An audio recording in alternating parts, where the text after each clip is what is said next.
I'm Deborah Krieger. I'm the Exhibit and Program Coordinator at the Museum of Work and Culture. Right now I'm standing in the Museum of Work and Culture's current temporary exhibit, Picturing Women Inventors and Rhode Island Women Create. Rhode Island Women Create is an exhibit I created specially for the Museum of Work and Culture. I wanted to balance the focus on STEM in Picturing Women Inventors with more humanities and arts focus, as well as bringing local stories of brilliant Rhode Island women into focus. So let's get started.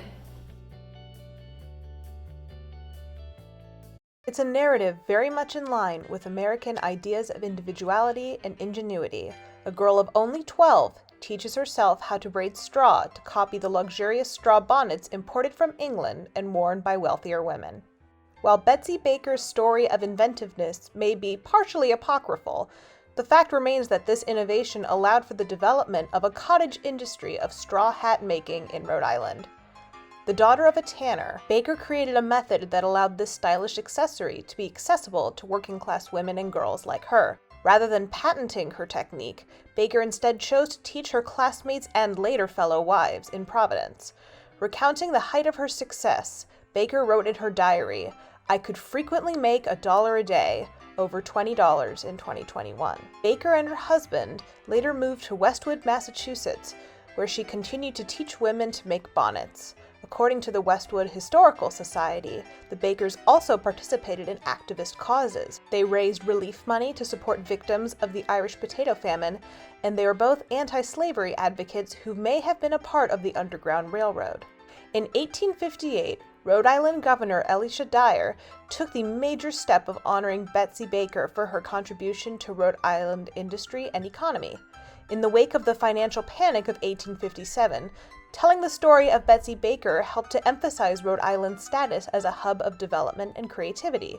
Governor Dyer commissioned a portrait of Baker to hang in the then Union train station in downtown Providence.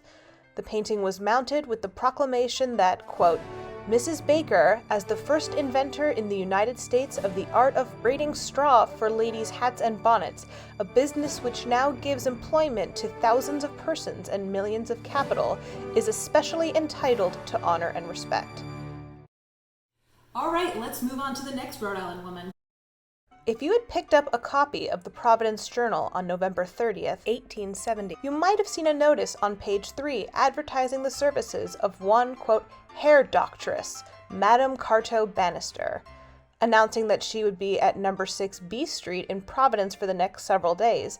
Madame Carto Bannister promised that she was, quote, prepared to attend to all diseases of the hair and scalp, and proffered, quote, celebrated hair restoratives made of roots and herbs. In the late 19th and early 20th centuries, African-American women like Christiana Carto Bannister, born Christiana Babcock to African-American and Narragansett parents, enjoyed success as hair care entrepreneurs, treating male and female clients alike. Like Indianapolis's Madam C.J. Walker, the most famous African-American beauty businesswoman, Bannister used her profits to fund extensive philanthropic and activist efforts in African-American communities. Made comfortable by her upscale salons in both Boston and Providence, Bannister and her second husband, the painter Edward Mitchell Bannister, hosted abolitionists in her salons and offered support to the 54th Massachusetts Regiment of Black Union Army soldiers, who were initially offered less pay than their white fellow soldiers. Bannister was also wealthy enough to support her husband's painting career. Bannister, whose portrait by her husband is reproduced here, similarly left her mark on Providence. She and her husband were among the founders of the Providence Art Club in 1880, as well as the city's home for aged and colored women, which is now known as the Bannister Nursing Care Center. In 2002, Bannister was honored with the installation of a bronze bust portrait in the Rhode Island State House. All right, let's keep going. If you played with dolls growing up, were they elaborately dressed women in miniature, or did they look more like lifelike babies? If the dolls of your childhood looked more like babies than grown ladies, you may have Martha Jenks Chase to thank. Chase, a progressive social reformer, was a leading figure in doll making during a time of great societal shift, when the roles of women within the domestic realm were in flux. Women like Martha Jenks Chase designed dolls that reflected the needs of the children they raised. According to scholar Miriam Foreman Brunel, to doll makers like Chase, the ideal doll needed to be portable, soft, durable, safe, and realistic, a far cry from the heavy-bodied, delicate porcelain dolls available for purchase from European manufacturers. Growing up in Pawtucket, Chase had made and played with simpler and less precious rag dolls as a child. After living in Europe during the 1870s, Chase started the M.J. Chase Company out of her home upon her return to Pawtucket, manufacturing stockinette dolls that increasingly resembled babies, like the doll displayed here, rather than little ladies. While American society valued separate spheres of influence for middle and upper-class men and women, with men in public and women in domestic roles, doll making was considered a suitable pursuit for middle-class women. The wife of a doctor, Chase was among a growing movement of thinkers who believed that playing with dolls was an important part of early childhood development for both boys and girls. Engaging with female as well as male dolls that resembled infants, she believed, would help prepare girls and boys to nurture their future children as adults. All right, let's keep going. The Rhode Island School of Design is likely the most famous art school in the United States.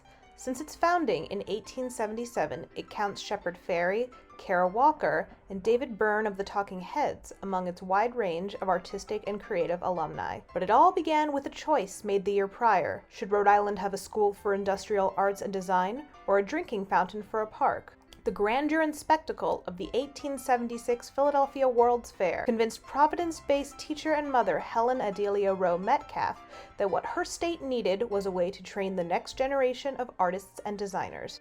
A ranking member of the Rhode Island Women's Centennial Commission, which was partially responsible for fundraising for Rhode Island State exhibit at the World's Fair, Metcalf proposed using the leftover money, about $43,000 in 2021 dollars, to start what would become the Rhode Island School of Design. At the time, Providence was a center for decorative arts and industry, home of the Gorham Manufacturing Company, which produced silverwares.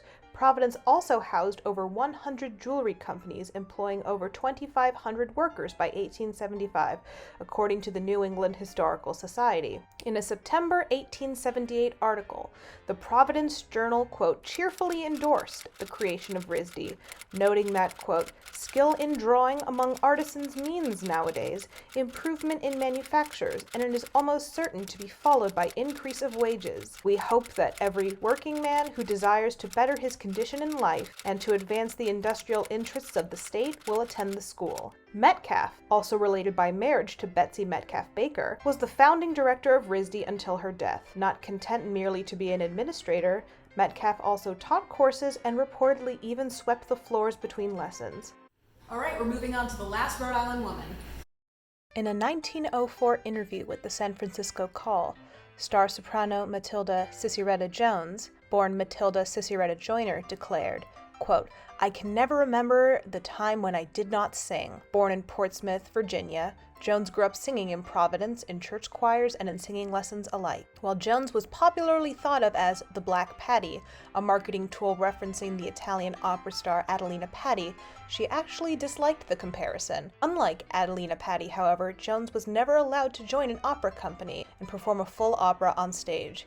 Instead, she performed solo or as part of revues that contained a mix of performance genres such as minstrelsy, juggling, and dancing. At the peak of her fame, Jones is one of the highest-paid African-American performers in the United States and was beloved by national and international audiences alike following successful tours of the Caribbean and Europe. Contemporaneous images of Jones often depict her draped in gold medals, tokens of appreciation from heads of state from her performances abroad. Yet back home in the United States, Jones's career was subject to the racist dichotomy faced by African-American stars in entertainment fields. She was appreciated and feted for her uncommon skill, but faced discrimination on an everyday level, especially in the wake of the Supreme Court decision upholding segregation in Plessy v. Ferguson. She performed at the White House and Madison Square Garden and was the first female African-American headliner at Carnegie Hall, yet was refused service at segregated hotels. While Cicereta Jones is still under-recognized, her legacy has received renewed attention in the last several years. Cicereta Jones was recently featured in a short film as part of Unladylike 2020, Unsung Women Who Changed America, an NEH-funded project spotlighting stories of under-recognized American women in all fields that was incorporated into an episode of PBS's American Masters series.